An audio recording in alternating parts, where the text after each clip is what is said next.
What's going on? I wanted to make a short, maybe not short, but a video talking about the Dred Scott case. Right now I'm in Washington, D.C., and I wanted to talk about some of the things with the Dred Scott case, the kind of misunderstanding, um, also the 14th Amendment and the Missouri Compromise. Now, a lot of people, I've seen some of the Moorish brothers, and I've seen all kind of people misunderstand the Dred Scott case, and what they think that the case is over race, and they could not be the furthest off. Now, when you read the Dred Scott case, it's about 500. It's a 500-page document. I urge you to read it, but first you can go to Justia and then kind of see the cliff notes of the case. Okay, first I say go to the cliff notes and then go to the actual document and read through the case. Where the terms Negro got brought up, those are opinions. Those aren't legal terms. They're not bringing up case law saying, well, this term happens to do. No, these are opinions.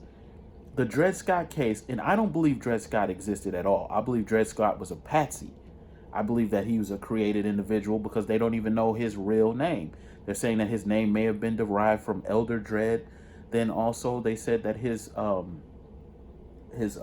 mother was a slave. His mother and father were slaves, but they don't give their name. They don't give evidence that they're slaves. So I believe when I see shady backstories like that, I don't believe them.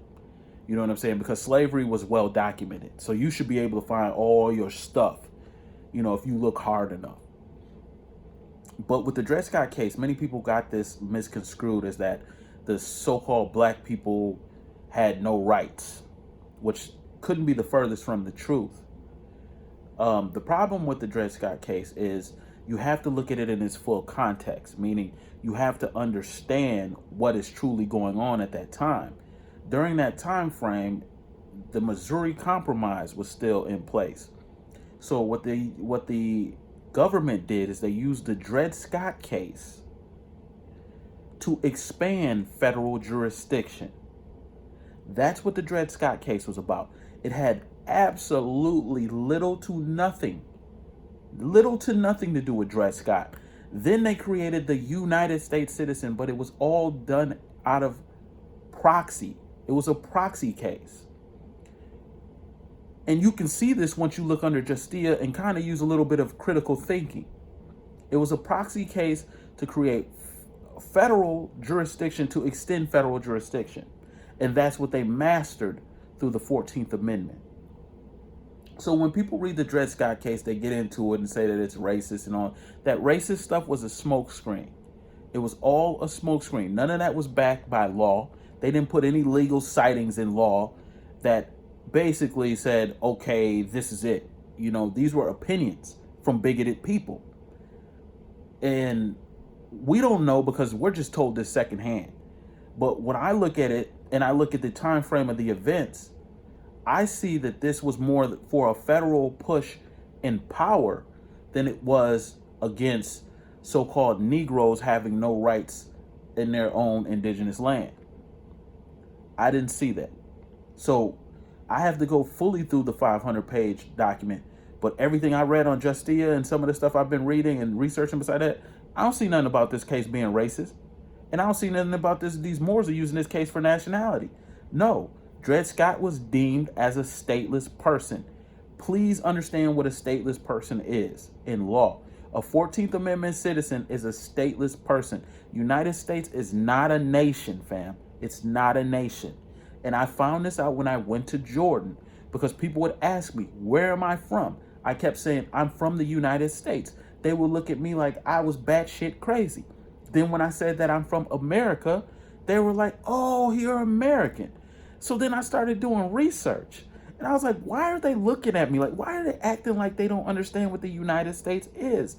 The United States is not really a nation. It's really a corporation, but I'm not getting there with it. I'm not getting into that. But Dred Scott was deemed as a stateless person.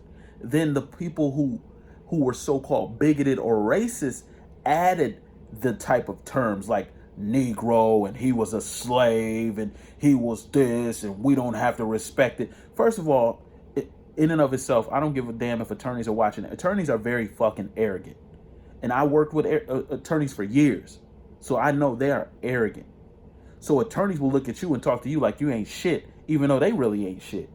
It's a way to give them a kind of a leg up to feel like they're elitist. And that's literally what they're saying, that this dude ain't shit. He ain't got no rights. But he was deemed as a stateless person.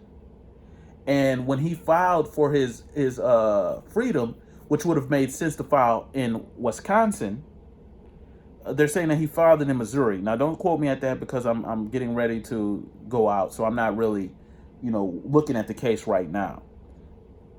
But from what I've seen, he basically filed for his stuff in Missouri.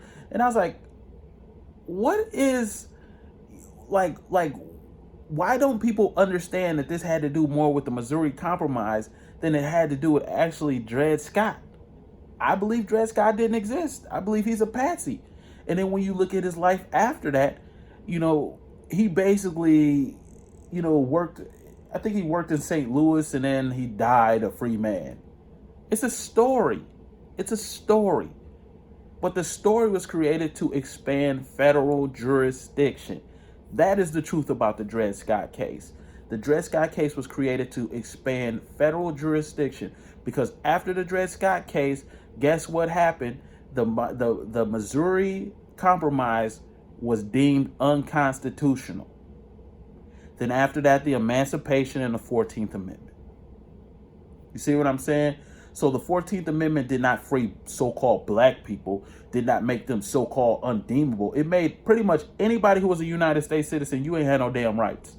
And if you can read just read the first section of the 14th Amendment before you even get to the fourth section. Even though the 14th Amendment is illegal and was done illegally, that's not here nor there. I'm not getting into that in a video, but I'm talking about the significance of this so-called landmark case, which is a fake fucking case. It's fake. It's a proxy case. So y'all have to be able to look from the outside sometimes and understand that everything you see sometimes is given to you for certain reasons. You have to question it. And the reason why I question this, because I started looking up stuff and going into it and digging deep in my research. And I was like, well, if his mother and father were slaves or of African descent, well, how come they don't have their names? How come they don't have their information? Where is their birth certificates? Where can they prove that Dred Scott had African descent? Because he was so-called Negro, so-called black? That doesn't prove that he had African descent. So that sounds like bullshit. It is a proxy case, fam. And out of these cases, that's where they come with these terms, African American. African American is a term that has no standing and no rights in law because no nation recognizes African American people. Africans don't even call themselves Africans. If you talk to an African, they'll say, I'm Nigerian. I'm from South Africa. I'm from Zimbabwe. I'm from Niger.